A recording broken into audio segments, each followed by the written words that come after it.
एक घर में एक डॉगी रहता था। वो सिर्फ खेलने वाला पेट नहीं था, बल्कि घर का हर काम करता था।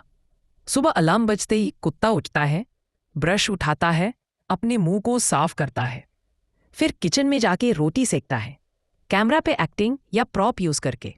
डोरबेल बजती है, कुरियर रिसीव करता है, झाड़ू पकड़ के फ्लोर साफ करता है, कपड़े वॉशिंग मशीन में डालता है, बच्चों को स्कूल बैग देके बाय बाय करता है।